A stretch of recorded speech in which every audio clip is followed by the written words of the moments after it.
les parents qui découvrent que leurs enfants sont LGBT, c'est-à-dire lesbiens, gays, bisexuels ou transgenres. Et bien, qu'est-ce qui se passe quand on a un enfant comme ça, comment on doit réagir?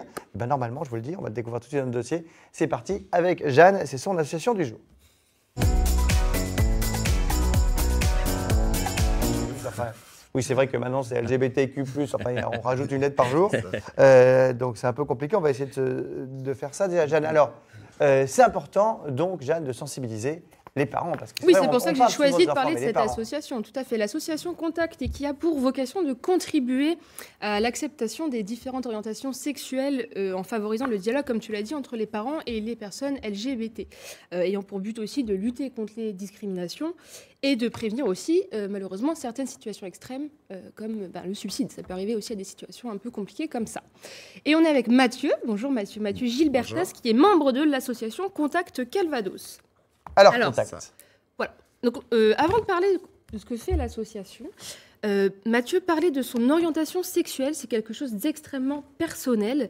Et on dit de ceux qui franchissent le pas qu'ils font leur coming out. Alors, concrètement, faire son coming out, qu'est-ce que ça veut dire? Qu'est-ce que c'est? Le coming out, en fait, déjà, c'est sortir du placard. Ça veut dire, en fait, ça vient d'une expression et c'est justement, comment dire, accepter l'orientation sexuelle vis-à-vis du public, vis-à-vis de l'entourage, vis-à-vis de la famille, surtout dans notre association où on vise plus la famlie. En fait, c'est dévoiler son orientation sexuelle auprès de ses proches. Voilà. Alors, est-ce qu'il y a, Jeanne, aussi l'importance de se le dévoiler à soi-même? Est-ce que ça existe, ça aussi? Vous dedans, bien sûr. Bah oui, et puis c'est surtout la première chose, c'est le savoir. C'est aussi déjà de déjà savoir qui on est, avant de le dire à l'entourage, de s'auto-entendre et de percevoir, on va dire... D'assumer. Voilà, tout à fait. Assumer, c'est vraiment le terme, parce que c'est pas toujours facile, y compris du coup quand tu fais ton coming out. Moi, j'en sais quelque chose, ça va être un peu compliqué. Non, mais tout à fait.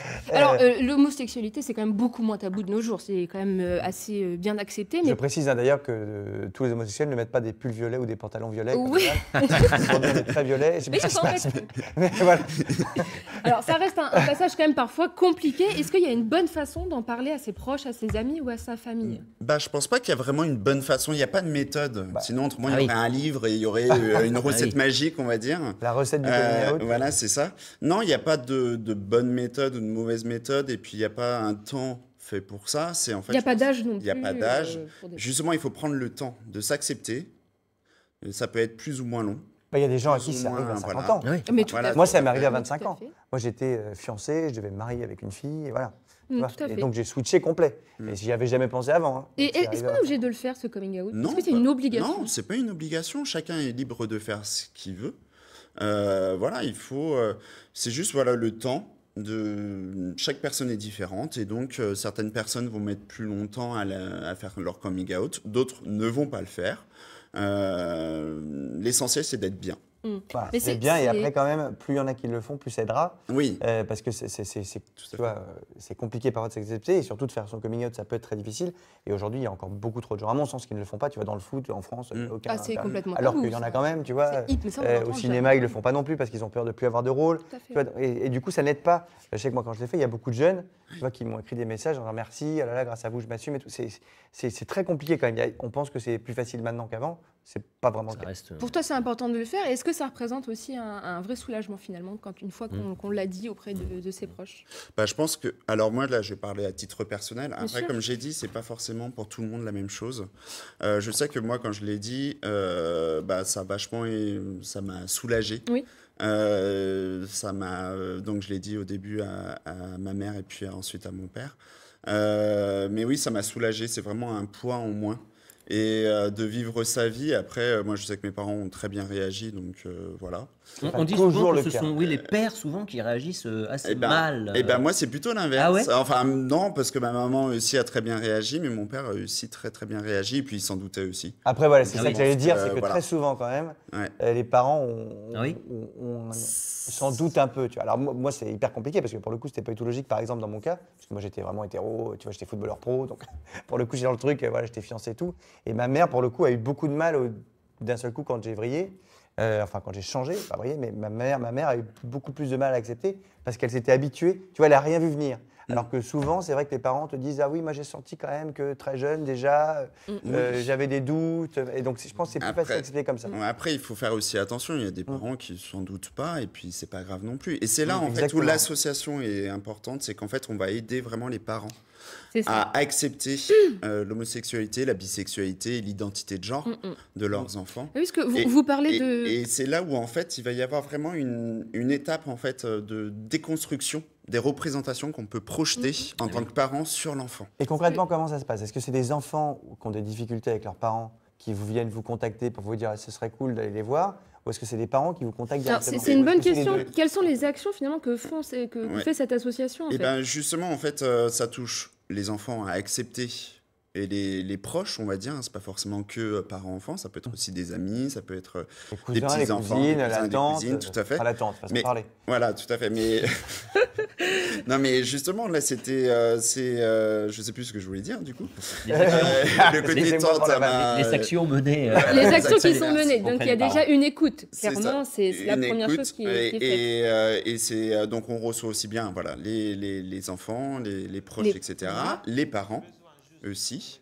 Et en fait, ça dépend les mais si un enfant, et concrètement, c'est des réunions. Voilà. Si l'enfant vous dit j'ai un problème, est-ce que vous contactez les parents? Bah non. Non, c'est à lui de donner la carte et dire tiens maman, papa. Mais les parents, c'est quoi leur problème en fait lorsque leur fille ou leur fils disent bah voilà je suis gay? Quand ils ne l'acceptent pas, qu'est-ce qui les gêne, qu'est-ce qui les touche? C'est de fait de... C'est quoi le problème? Le problème, si c'en est un, c'est surtout de déconstruire ce qu'on va projeter sur un enfant. Parce qu'en règle générale, quand on a un enfant, on va projeter, même que ça soit l'orientation sexuelle, mais ça va être aussi le profil professionnel, ça va être les activités, ça va être ma beaucoup mère, de c'est choses. devenir grand-mère, tu vois, par exemple. Ma mère s'est dit, dès que je lui ai dit, elle m'a dit « Je serai jamais grand-mère ». Bon, finalement, elle est devenue. Mais tu vois, on a plein de... Chacun peut réagir de façon différente. Et c'est des projections, en fait, qu'on va amener sur l'enfant qu'il faut déconstruire et reconstruire. Et justement, on fait donc des réunions donc une fois tous les 2 mois. Donc les réunions, c'est plutôt les groupes d'écoute et de parole, c'est ça, d'accord. Les groupes d'écoute et de parole, donc une fois tous les 2 mois. Et donc là, il y en a une prochaine d'ailleurs? Oui, c'est ça, le 8 décembre à 19h. À la Maison des Associations. À la Maison des Associations, justement, on prend la Maison des Associations. À Caen, d'accord. Justement, on prend la Maison des Associations, comme ça, c'est un endroit neutre. On loue une salle de réunion. Justement, c'est la salle Orange, si vous voulez venir. Et on est en groupe de parole, donc on s'écoute dans la bienveillance. On peut dire ce qu'on veut, sans jugement, sans prétention. Et c'est vraiment, on vient s'exprimer. Et justement, comme il y a d'autres parents, d'autres enfants, et ben, on s'entraide entre nous. Et quelles solutions sont envisageables concernant les personnes qui ont du mal à accepter l'orientation sexuelle de son enfant quand il y a un vrai conflit, une vraie intolérance de la part du parent?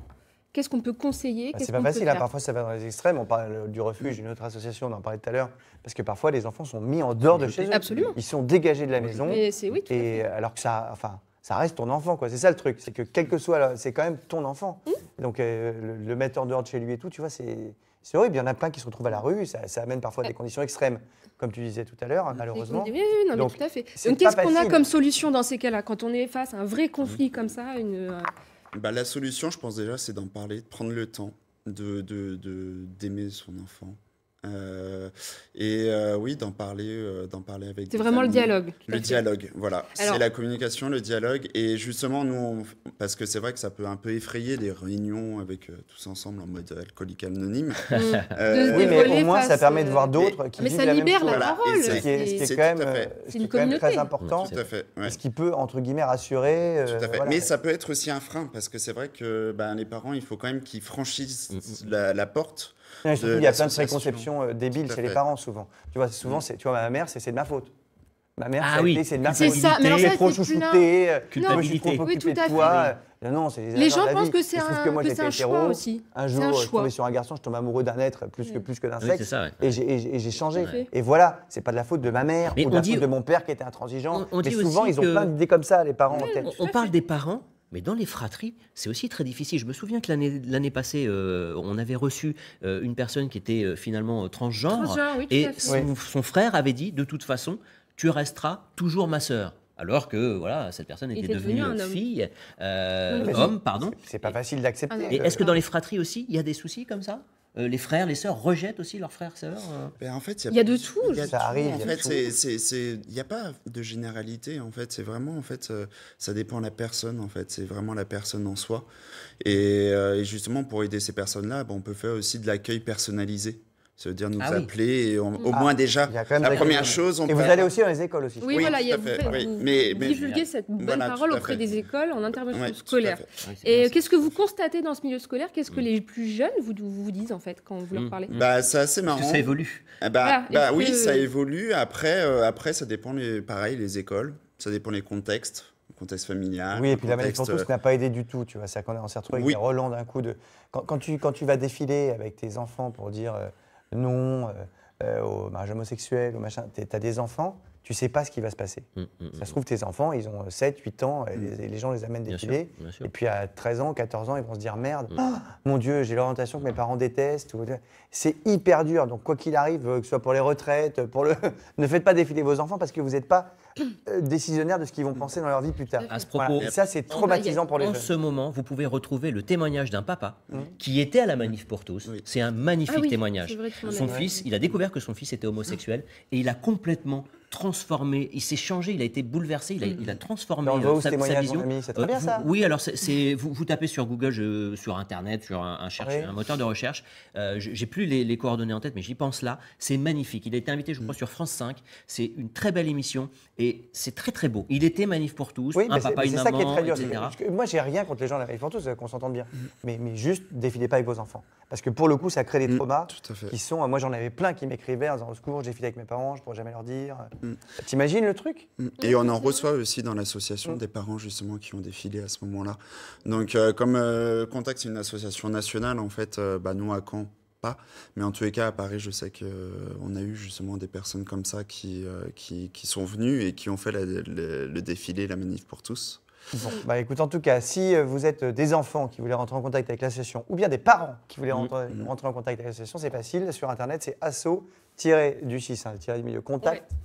Et il y a aussi une ligne d'écoute confidentielle et qui est gratuite. On voit le numéro qui s'affiche. On peut les appeler à tout moment. On va le redonner parce que je le vois pas. 0805 69 64 64. Voilà. Et c'est une ligne d'écoute nationale qui permet vraiment, vous pouvez appeler à tout moment et il va y avoir un membre de l'association qui va répondre. Et on a une formation écoute justement pour bien justement aider les personnes. Et on invite les écoles à vous appeler aussi pour ces interventions qui sont très importantes auprès des plus jeunes pour un peu avancer la chose. De la 4e à la terminale. Et ben voilà, j'espère qu'on aura aidé plein de gens avec cette association. Jeanne, merci Mathieu. On va peut-être aussi aider plein de gens avec l'hypnose maintenant, avec Anne tout à l'heure. Merci beaucoup.